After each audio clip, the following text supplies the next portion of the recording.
বিলাসীপুৰ চহৰত BLP live 24ৰ কাৰ্যালয় হ'ব উদ্বোধন। পশ্চিম অসমৰ বিলাসীপুৰ সকলোৰে পৰিচিত BLP লাইভ 24 নিউজ চেনেলৰ স্থায়ী কাৰ্যালয় হ'ব উদ্বোধন কৰা হয়।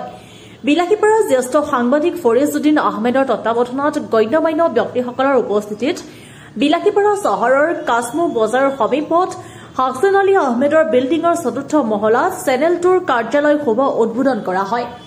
উক্ত অনুষ্ঠানৰ লগত সংহতি ৰাখি গণ্যমান্য ব্যক্তিসকলক সম্বৰ্ধনা জনোৱা হয়। সমাজসেৱক আব্দুল মানাফ মোগলৰ সভাপতিত্বত অনুষ্ঠিত হোৱা সভাখনত সম্বৰ্ধনা পৰিচালনা কৰে স্থানীয় সংবাদদাতা তথা BLP লাইভ 24ৰ বিষয়ববীয়া আছিৰুদ্দিন সিঙে। উক্ত সভাত গীতেৰে শুভাৰম্ভ কৰে জনপ্ৰিয় গায়িকা তথা কণ্ঠশিল্পী কোকিলা চৰকাৰে। লগতে থাকে কণ্ঠশিল্পী Rumila Begum. News desk report BLP live 24।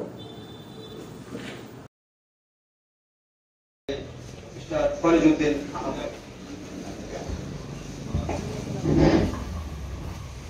Hello, আজি আমার BLP লাইভ 24 আজি আগতে আমার মানে কার্যালয়ে আসিলে থানা মোড়ত আসিলে এতিয়া আমি নতুনকৈ আকৌ এই ইয়াতে কাৰ্যালয় মানে শুভ উদ্বোধন কৰাৰ কাৰণে আজি আমি ইয়াতে সভা পাতিছোঁ। কাৰ্যালয়খন ইতিমধ্যে উদ্বোধন হৈ গ'ল।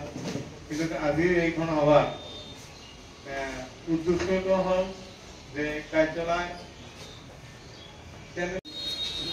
আৰ উদ্বোধন হওয়াৰ কাৰণে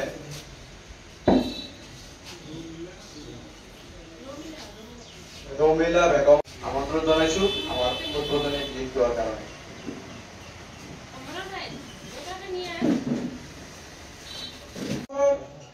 কাৰ্যালয় উদ্বোধন কৰা হ'ল।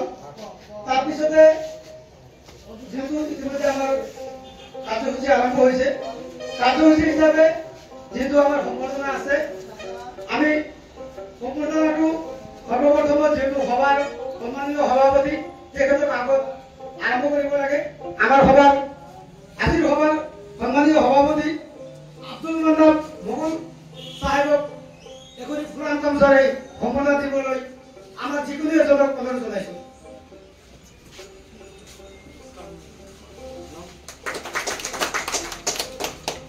ইয়াৰ পিছতে আমাৰ এই BLP লাইভ 24ৰ MD সকলোৰে পৰিচিত বিলাসীপাৰাৰ জ্যেষ্ঠ সাংবাদিক ফৰিজউদ্দিন আহমেদ ডাঙৰীয়াক এখনি ফুলান গামোচাৰে সম্বৰ্ধনা জনাবলৈ যিকোনো এজনক অনুৰোধ জনাইছো।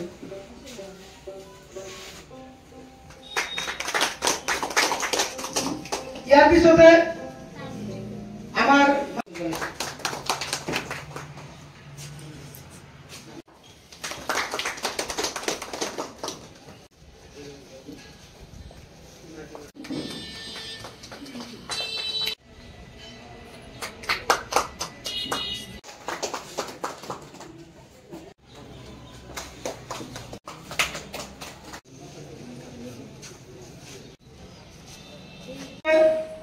সতীৰ্থ সাংবাদিক মিনাৰ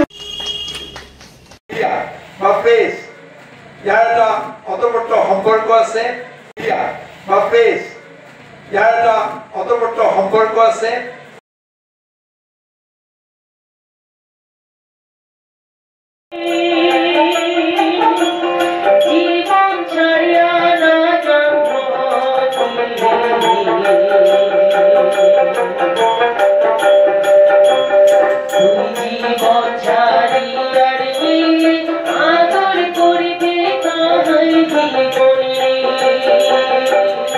ধন্যবাদ জনাইছো।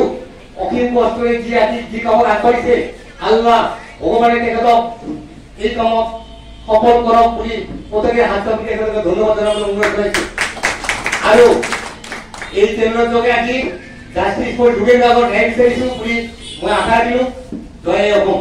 এইটোৱে মই কথা দিলোঁ।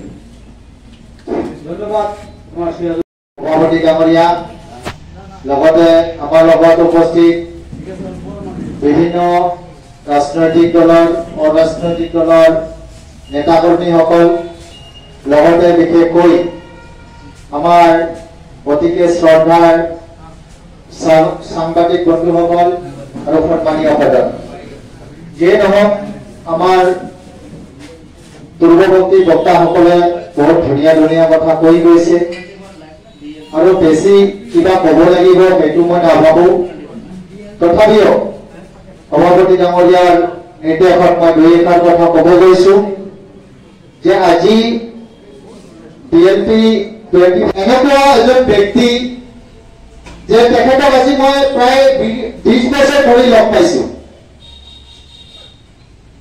মই ৰাজনৈতিক পথাৰত 20 বছৰ ভৰি দিয়াৰ হ'ল আজি আৰু এই 20 বছৰে বিভিন্ন ধৰণে সামাজিক বা ৰাজনৈতিক বিভিন্ন সভা সমিতি বা কামবোৰত মই ফ্ৰেন্স ভাইক লগ পাই আহিছোঁ ফ্ৰেন্স ভাইৰ লগতে আজি আমি দেখিছোঁ ইয়াতে আমাৰ আকবৰ ভাই আছে আৰু আমাৰ সুৰজ ভাই আছে আৰু বহুতো আমাৰ সাংবাদিক বন্ধু আছে মই তেখেতসকলক লগ পাইছোঁ আৰু মই এটা বস্তু অনুভৱ কৰোঁ যে তেখেতসকলে